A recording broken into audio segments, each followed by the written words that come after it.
Ben Shapiro went on Greg Gutfeld this week and flamed Candace Owens as well as the mainstream media, and Trump has managed actually to lower rent prices. We're going to talk about all of that, but first, Tim Pool is on a crusade right now, a crusade against Candace Owens. And he makes the point essentially that she will single-handedly cost the Republican Party the midterms. And this is a point I've been making for a long time now. I completely agree with him. He does this. He says it in probably the most brutal fashion I've seen from anyone coming out against Candace at this point. It is very welcome. Here's what he says. If the Republicans lose in the midterms, I believe that Candace Owens is wholly responsible. She is one of the biggest podcasts on the right doing everything to go to war with the organization that helped get Trump elected. Turning Point specifically was going out and registering people to vote. Without Charlie, it's in trouble. Turning Point needs to be able to go out and rally young people and register them to vote. And she's doing everything she can to destroy that. And that is going to, I suppose, it's going to rip out the coffers on the right. There is no organization like Turning Point that exists anywhere else that has the resources and the reach. And without Charlie, I'm not sure that they can make it. But I can tell you this, Candace lighting a Molotov and throwing it through the window is not helping. And it's the most demoralizing thing ever. Additionally, all of the cowards on the right who are too scared to say anything about her, because she tweets at me talking shit or whatever, and then a bunch of people come and flood our chat. I could give a single flying f. You can come and you can burn everything I have to the ground, and I will happily live in a van down by the river. I don't care to be number one. I don't need to be number one. What I care about is what is true and what will help this country and what works. And she is a scumbag, okay? And she's getting worse every day. And she crossed the line. She continually crosses the line every day, insinuating that Turning Point literally killed the guy who made them all rich. And I hear this in the streets, and at a certain point, I'm like, holy shit, we're going to lose the midterms. We're going to lose the midterms. Then we're going to lose in 2028. And it's because she's a piece of shit. Because instead of saying, guys, let's come together and figure out how to work together, she says the stupidest retarded crap. And now everybody's running around divided and broken. For what reason? For literally what reason? I don't think any of that is an overstatement. I think it's emotional. I don't think it's sensational at all. The only reason that Republicans really won in 2024 is because turnout was high. The same thing was true for 2016, by the way. Turnout is possible because of groups like Turning Point USA. I truly believe this. I truly believe that if Turning Point USA did not exist, Trump would not have won. And the reason why is because turnout was so high among young conservatives, and that has just never happened. Turnout is not high when podcasters make millions of dollars off of fabricating news off the backs of conservative organizations and global viewers, which is what Tucker Carlson is doing. It's what Nick Fuentes is doing. It's what Candace Owens is doing. I am grateful for Tim Pool. He is finally coming out, speaking out against this nonsense. And I've been speaking out about this for months at this point. And I've been looking around and saying, who's going to join me? Who is going to talk about this? I'm not a big political commentator. I know this. And so I'm looking at people around me and thinking, does everyone only care about the views? Does everyone only care about making money off of global viewers? There's been a couple other people. There's been people like Ben Shapiro, Dave Rubin, who have spoken out against this from the beginning. But we need way more people to do this, to come out and say they disagree with Candace Owens and stop sitting on the sidelines. Because I'm sick of it. As far as I'm concerned, I think those people sitting on the sidelines kind of staying. They're the Switzerland of conservative politics, if you know what I mean. I think they're just complacent in destroying the conservative movement as much as Candace is. Now, speaking of people like Ben Shapiro, he has really started to go on the offensive with all of this stuff. And it is very welcome. It's very surprised. I think it's a very good strategy. If you didn't hear, a few weeks ago, Candace Owens alleged that France was trying to assassinate her. Of course, she had no evidence. She never provides any evidence. Nobody believed her. But Ben Shapiro, much to my surprise, went on Greg Gutfeld's show and made a joke about it using Greg Gutfeld's social media account. As you can see, I'm sitting in Greg Gutfeld's seat. But why, you ask, would this be happening? The answer is I called French intelligence, and something may or may not have happened to Greg. Brilliant. And so obviously Greg Gutfeld thinks Candace Owens is insane too, which kind of goes to my point of there's a few crazies out there, but the majority of the conservative movement understands that the Candace Owens, Tucker Carlson crap that's going on right now is just that. It's crap. And a lot of people are not coming out and talking about it as much, but I think we're starting to have a turning point where people like Greg Gutfeld are saying, hey, I'm just going to come out and be like, yeah, Ben Shapiro, do your thing. You can say whatever you want about Candace because clearly she's crazy. And this is the solution, guys. Mock the crazy people. Do it. I'm never a fan of mocking or trying to hurt people who are just your everyday person, your everyday leftist or your everyday groiper. I don't really care. We don't need to mock them. We don't need to be mean. But when it comes to these people who are making millions of dollars off of widows, millions of dollars off of global viewers, and they know what they're doing is wrong, we can mock them all we want. We should mock them all we want. We don't need to be afraid anymore. It is okay for normal people to come out and say what everyone is thinking, which is that Candace Owens and Tucker Carlson and the works have lost their minds. Jack Posobiec, very close to Charlie, if you've never heard of him, he's a very famous conservative commentator over at TPUSA. He made this exact point today, and this tweet is really blowing up. A lot of people are coming out and saying, yes, this is what he tweeted out. He said, a new poll finds that only 24% of likely voters say Charlie Kirk's assassination was a radical leftist. This shows the complete failure of conservative media to explain the nature of the Marxist color revolution we're facing. The stakes are life and death. Then he said, why did conservatives stop talking about Tyler Robinson? We stopped talking about it because the loudest people in the room, who again are pretending to be conservative, covered for him and told you it was 30 other people who did it. That's what's happening. Honestly, that's why. It has actually nothing to do with the left. It has to do with the right or people who purport to be on the right. And I think it's time to take that back to say, no, it was not. Let's just remind people of what this was. This was a deranged leftist who is in love with a tranny, who is gay, who loves Antifa, and he assassinated Charlie Kirk. That's what happened. I don't have to be unapologetic about that. Or rather, I don't have to be apologetic about that. It wasn't Turning Point. It wasn't Erica Kirk. It wasn't Mormons or France or Israel or the CIA or the FBI or the other 25 other people who are somehow connected and all working together who did this. That's not what it was. Why do I say that? There's no evidence for it.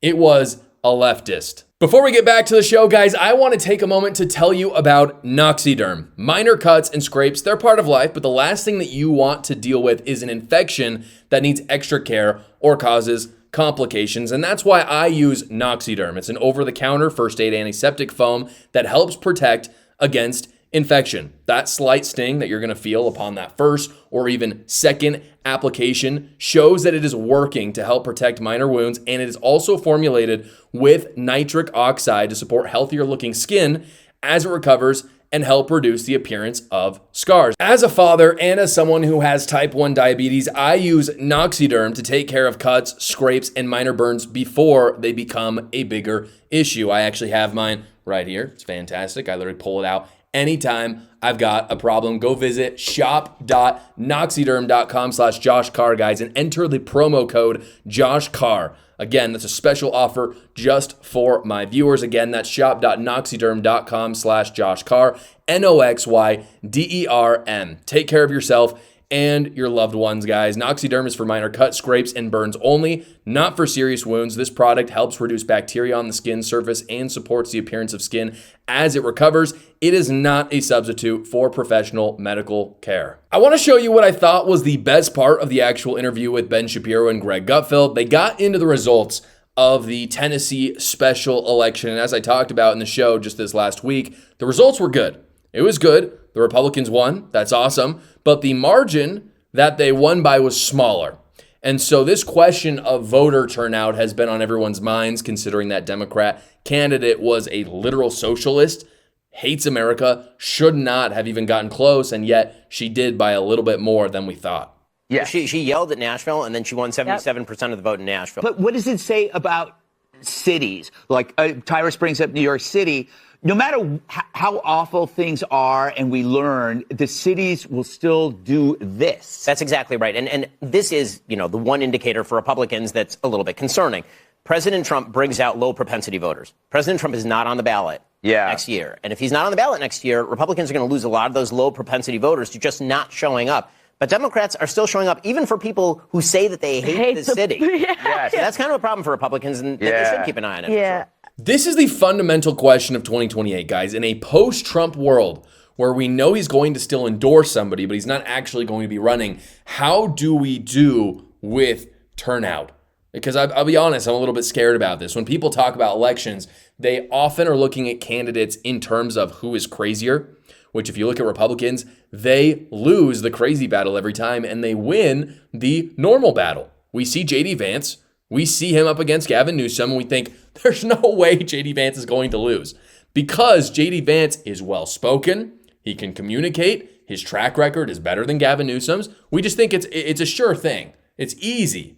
And neither of those things, unfortunately, are even close to as important as turnout. The communication aspect or the track record, they don't matter as much as I think they should. And so here's what I would suggest to Trump. I think after the midterms, Trump needs to get 100% behind someone. Probably it's going to be Vance. There's a lot of people who are hoping it won't be, frankly. I think J.D. Vance is solid in some respects. I think Ron DeSantis or Marco Rubio would be better. I've talked about that. It doesn't actually matter. It just needs to be someone who is MAGA. And what Trump needs to do is he needs to help make that person as mythical as he can. It is why Trump defies the polls in the first place, because he's mythical. Because in terms of public opinion, what's coming up on the polls might actually be right. But the voters, the turnout, again, they show up to the actual ballot box more than the polls show because he gets those low propensity voters out who may be voting for like the first time ever. And my worry is that those people might not vote again if he can do that with someone else. And again, Trump has to lead the way since he's the one that did it in the first place. If he can get someone else in there as a surrogate, frankly, for Trump moving forward, Republicans can win in 2028 and beyond. By the way, guys, if you want to support me and conservative media, please like the video and comment down below on your thoughts about all of this. Again, check out our sponsors as well in the description below. For the first time in years, we have data that shows that rent prices are actually dropping right now, and it is because of Donald Trump, as I'll show you, even if the mainstream media doesn't want to admit it. Here is CNBC begrudgingly making the announcement. That continued new supply and weaker demand are pushing vacancies up and rents down. The national median monthly rent for apartments fell 1% in November from October and now stands at $1,367. That's according to Apartment List. It was the fourth consecutive month-over-month decline. Apartment rents are now down 1.1% from November of last year and have fallen 5.2% from their 2022 peak. Now, vacancies hit a record high of 7.2% in October. That was unchanged in November. This index dates back to 2017. It comes after a really historic surge in apartment construction brought on big by the pandemic. So that's 4 months in a row now. And here, let's review for a second. What has changed this year that would lead to lower demand? It's the deportations, obviously, because kids are still being born, maybe not at the same rate, but people are still existing. So there's no reason for it. They still need housing. Demand shouldn't go down that way. The reason demand is going down is because 2 million people have been deported. Here is the latest on the deportation stats. This is as of late October. And again, this is just since January 20th when Trump took office. On the left, we've got the total. On the right, we've got the daily average. And I think the daily average is important because it actually helps you know, like, what is ICE doing on a day-to-day? And when you see the daily average, it's actually quite astounding. So far, we have 527,000 ICE removals. People who have been deported by ICE finding them and getting them out. That comes out to 1,800 a day. That is a tremendous job. I know a lot of people are saying, hey, we got to increase this. We got to get more people out. But I mean, just thinking about 1,800 people being caught and processed every day is incredible. Even more than that, voluntary departures, 1.6 million have left. That's 5.5 thousand every day. Total arrests ICE has made is 150,000 plus. and detention population is 57,000 plus. That's how many are actively in detention right now, and hopefully will be deported soon. So no wonder prices are going down right now. Demand has dropped by 2 million people. 2 million less people need housing in America than before. And the genius of most of it, as I showed you, the 1.6 that voluntary left, is that they gave people $1,000 to $2,500 to do it and a travel stipend. Now, I know a lot of people see that and they think, why are we giving these people money for taking advantage of us in the first place? That's fair, but at some point, do you want to be right or do you want to win? And the Trump administration, for the most part, in all of their policies show they want to win.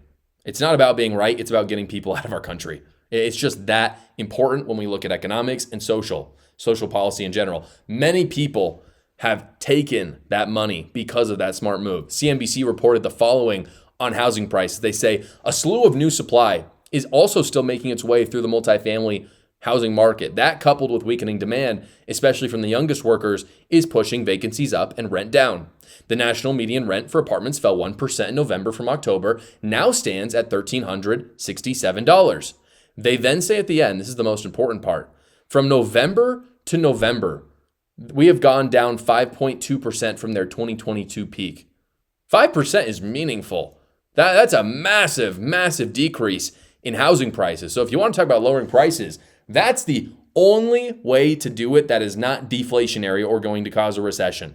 Lower demand, up the supply. It's Econ 101. That's the only thing you can do. And I think deportations at this point are the best way to limit demand out of anything. There's just nothing that even comes close to as efficient as getting rid of 2 million people that shouldn't be here in the first place. Obviously, we hope that number goes up. Unfortunately, we do have some pushing back from Democrats. This is a tweet from Libs of TikTok that shows what we're up against. They say, holy crap, Newscum, of course, referring to Gavin Newsom, rejected the ICE detainer request for the illegal who ran over an 11-year-old boy, killing him. I have no words. And you can see this is a legal document, meaning there was a warrant for arrest out for this guy. And Newsom rejected it, said, no, we're not doing that. And later this guy ran over an 11-year-old boy. That's what we're up against. It's really, really sad. There's some horrible, heavy stuff. And the reality is the deportations can improve every aspect of life. It's not just economic. It's also crime. It's inflation. If you look at the food stamp data right now, it is soared. Over time, in 2000, when I was born, we were looking at $17 billion, which is still a lot of money for food stamps. Today, it's 103, almost 10x. And that is up $20 billion from 2020. It just skyrocketed. It was $79 billion in 2020. Today it's 103. And that $20 billion surge is since Biden let in all of those 11 million illegal immigrants during his tenure. The government can't make $20 billion. Make no mistake, this is not something that the government has just fixed into the budget. All they can do is either tax it from us or inflate our currency. That's all they can do. That's where that $20 billion come from. If we stick to the deportations, in food stamps alone, we can save $20 billion a year. Tax season is right around the corner, guys, and tax season kind of sucks. But fortunately, the partner of the show, Quick Tax America, makes it a lot easier. Right now, they're doing all federal tax returns for this upcoming year for only $76 in honor of our 150th anniversary as a country, 1776, $76. They do all federal tax returns. It doesn't matter how hard it is, how easy it is. They do it all for you. All you have to do is fill out a simple questionnaire and schedule a 15-minute finish your tax return call with a tax professional. They take care of all of it. Stop spending hundreds of dollars with the big guys. I'm not going to even name their names, but they're these big woke companies. They charge you hundreds of dollars and you do all of the work. It's a horrible deal. Quick Tax America makes it so much more affordable, so much easier. Go check them out right now at quicktaxamerica.com.